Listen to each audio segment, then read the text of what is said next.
اهلا بحضراتكم مره تانية في الريمونتادا. النهارده كان اعلان البرازيل لقائمتها المشاركه في كاس العالم، والاول عايز استعرض مع حضراتكم قائمه السامبا وقائمه البرازيل اللي طبعا يعني مدججه بالنجوم تحت قياده طبعا كيكي المدير الفني للمنتخب تيتي طبعا المدير الفني للمنتخب البرازيلي اللي بقاله الحقيقه سنوات مع المنتخب وعنده يعني استقرار كبير وعارف اللعيبه والمجموعه بشكل كويس.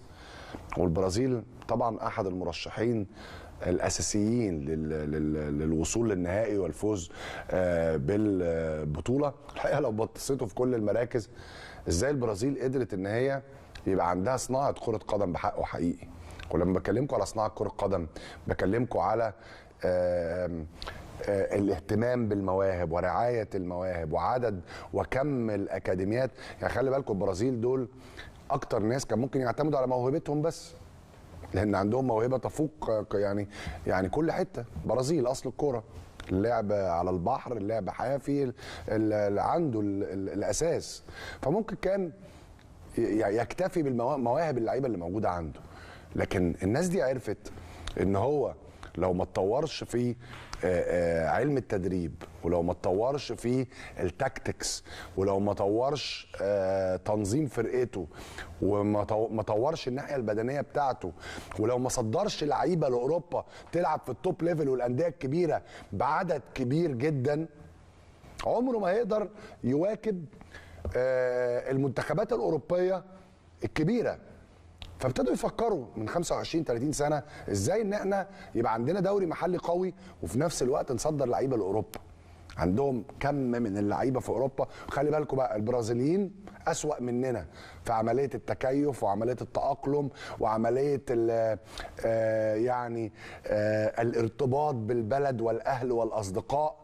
البرازيليين اكتر يعني عندهم مساوئ اكتر مننا في الحته دي، ولكن في النهايه هم عارفين ان انا لازم عشان انجح وابقى من العظماء لازم العب في اوروبا.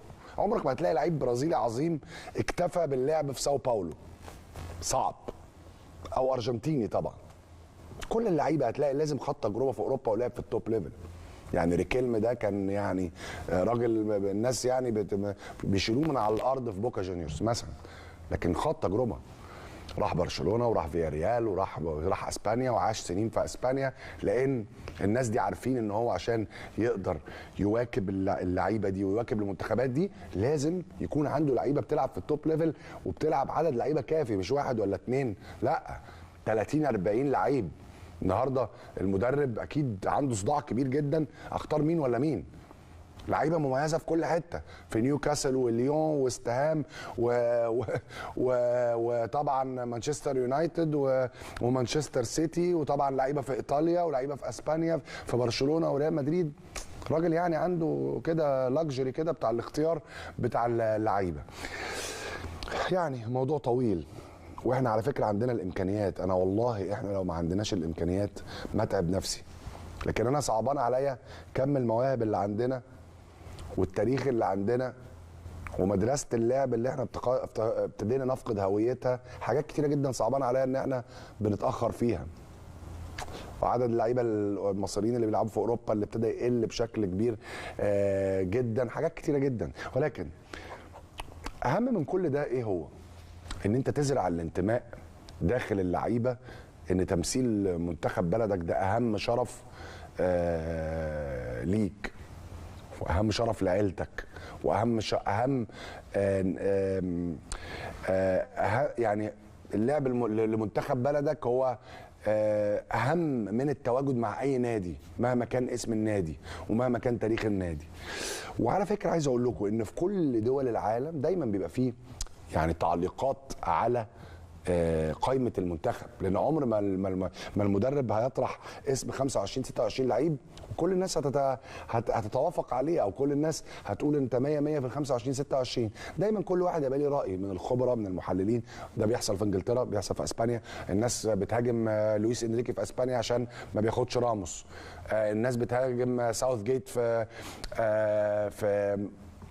في انجلترا علشان بياخد ماجواير، وماجواير ما بيلعبش اساسي وقال هعتمد عليه بشكل اساسي. طب ليه ما خدتش ابراهام؟ ليه ابراهام؟ ده موجود في كل حته في العالم. ولكن يظل ان ان انت بتزرع وبتصدر في الاعلام ان فانيله المنتخب اهم من اي مكان.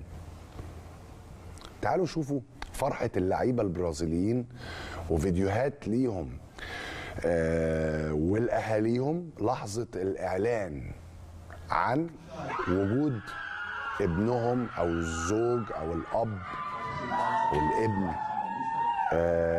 في قائمه المنتخب. دي عيله ريتشارلسون طبعا نجم توتنهام. لحظه اعلان وجوده في القائمه. شايفين الشرف؟ شايفين الفرحه؟ شايفين الفخر ان هو موجود، اسمه موجود في قائمه المنتخب. PSG, Thiago Silva, Chelsea. Meio-campistas: Bruno Guimarães.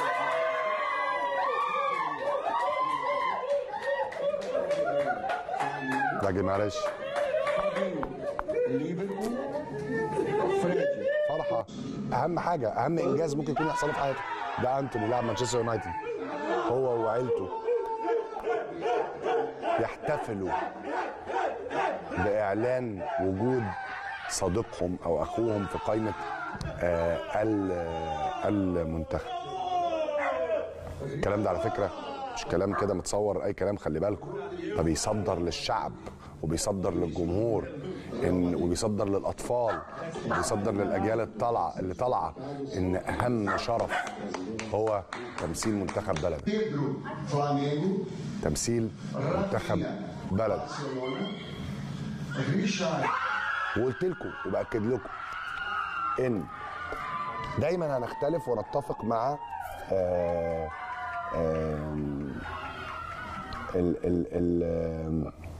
بنتفق ونختلف مع اراء المدرب، يعني لان دي كوره يعني، وده عمره ما هيختفي، وبالعكس ده حاجه صحيه.